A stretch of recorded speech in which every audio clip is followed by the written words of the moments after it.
As a student lucky enough to attend a university situated in a beautiful natural environment on the coast of Southern California, I wanted to conduct a mini research project to compare UCSB student views on the climate crisis with the opinions of nationwide survey results on the same subject. I was curious to find out if various factors like personal experience and media coverage of the climate crisis has impacted students' opinions in recent years.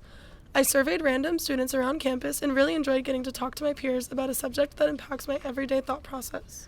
To start my interviews, I asked my subjects how often they think about the environment in their day-to-day lives.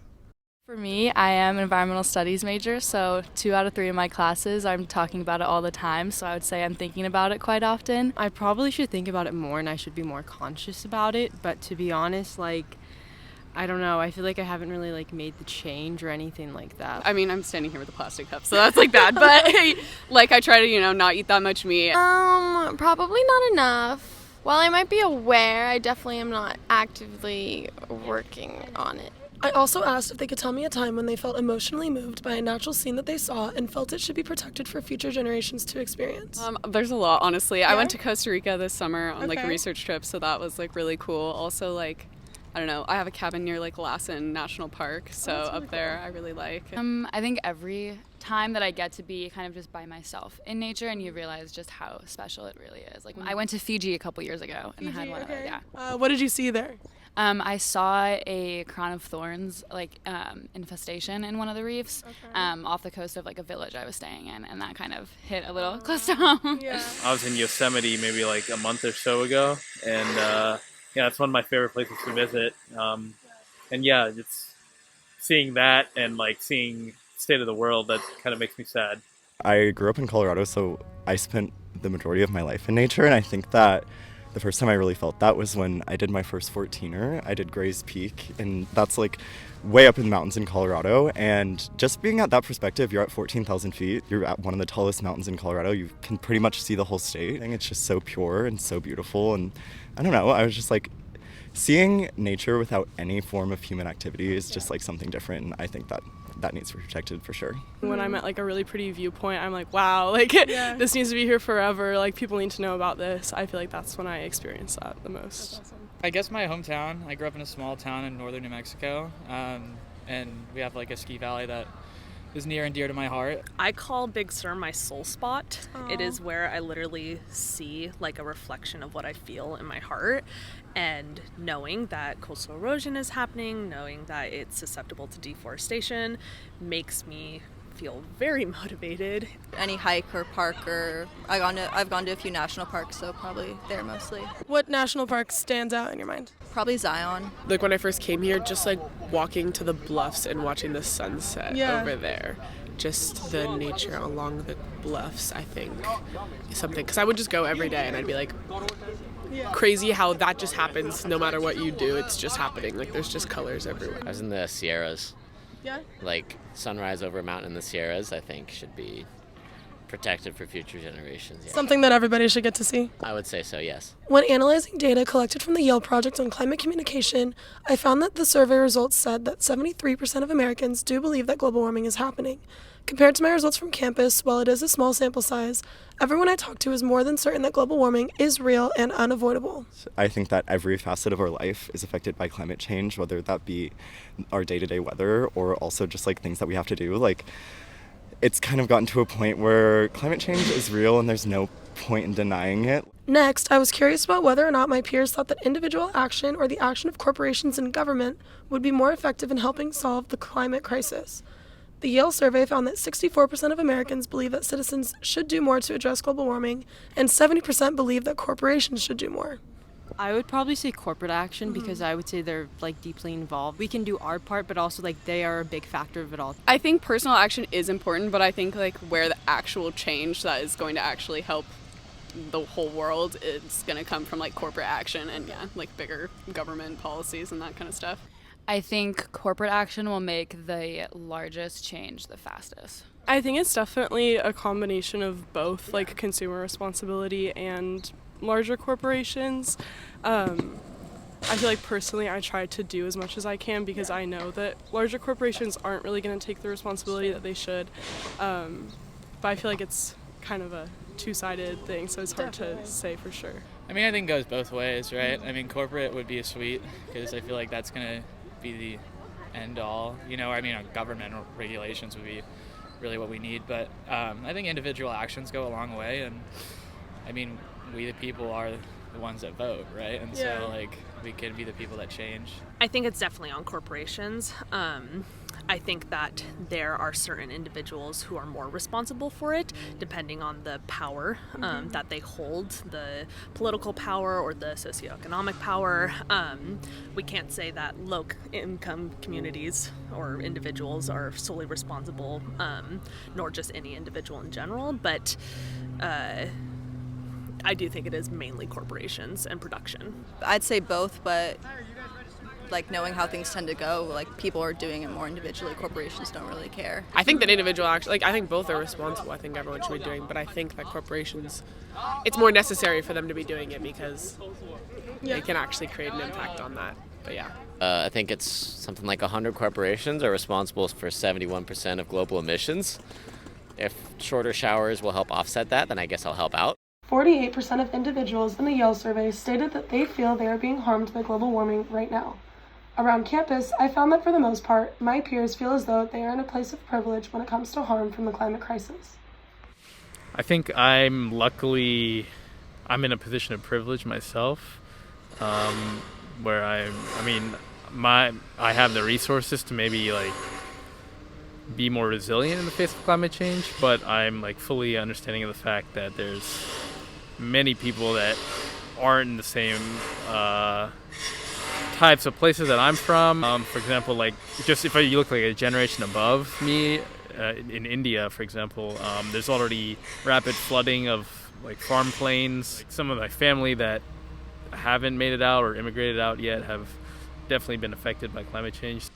Living predominantly in the U.S. is relatively safe, including myself, but it's still an issue that I hope to work towards changing. Yeah. Personally, I am live in a really fortunate area, and I will probably personally not be affected by a lot of the more health side of things, I guess. But I do definitely think about future generations, and if I have kids, I feel like they will be affected. So in a way, I guess that also affects me. While I might not feel it personally, through little things that happen every day, it affects the world, so it affects me.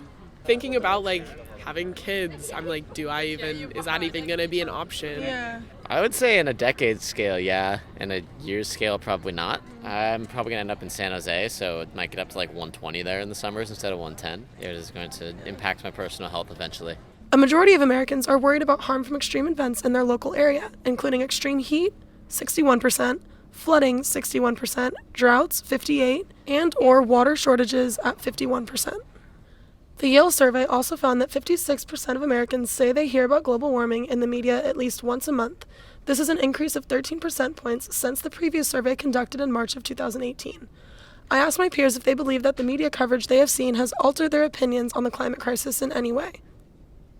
Probably positively. I mean, I definitely was concerned about it growing up, but I probably, if it wasn't so heavily covered in media, I wouldn't know as much about it. Just that so many different sources say so many different things, I guess. Now it's a thing that people are thinking about, and you're kind of forced to have an opinion, and it's either oh my god, yes, save the planet, or it's just the natural stages of the earth, everyone shut up. Instead of let's all just try a little bit to do something and not have to actually make it part of your personality. I think it's a positive because if no one was talking about it, then nothing would ever change. I wouldn't say that all the people in the media talking about it have their best, interests of the planet and the people in mind, but it's a step. Change is slow, and it's a lot better than nothing. I think the media has polarized the views on climate crisis, because some people who believe in it are now more willing to believe in it because some people are way more against it. So I think we've lost that middle ground of people genuinely trying to learn and understand. The final question I wanted to ask my peers was what they thought would be the best way to motivate individual people, corporations, and government organizations to make the necessary changes for a transition to a more sustainable society. That's tough, right? I don't know. I feel I don't know. I mean, I think it comes with a lot of people's morals and where they grew up and how they were raised, and I mean, I think there's diversity of thought everywhere, right? But say like one state to the next is going to be very different, and if you have some connection to agricultural life and yada yada yada, it's going to be harder to become a vegan or do these different things. But I think with increased education, and limiting the amount of skewed information, like I feel like a lot of these corporations that we're kind of referencing produce a lot of media that makes people believe the problem's not as big as it is. There's just a lot of misinformation that I think is hurting people's education. So, yeah. It's like the $1 million question. I would say an education. I think it's super important to teach people when they're young and when those values are going to stick.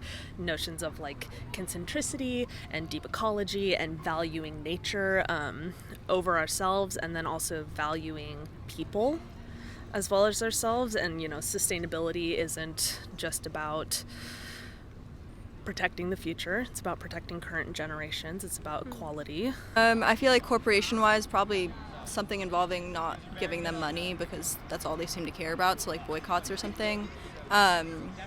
Individually, I feel like if people saw more like the trail of the things they use, for instance, like a water bottle, plastic water bottle, if they saw how it was created and where it's going to end up, because it's never going to go away, like if they really see like the consequences of their actions, I feel like they might care more. Find some way to show how the climate crisis is going to make changes in those specific person's lives, like things that are important to them, like the people that are like very anti.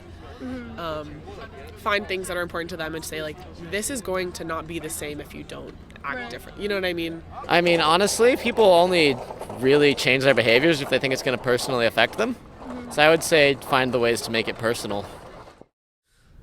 Throughout my research, it was apparent that answers from the survey results differed greatly based on divides such as political affiliation, age, and location. For example, someone in Southern California or Florida might be more worried about rising sea levels than someone residing in Colorado.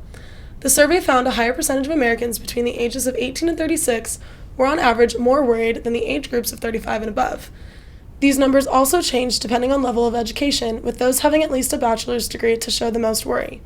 This divide grew when I accounted for political affiliations, the highest worry being among Democrats between the ages of 18 and 34, and the lowest worry being among Republicans of ages 55 and above. Having more time, I would have loved to conduct a larger survey to analyze the differences among my peers with these qualifications in mind.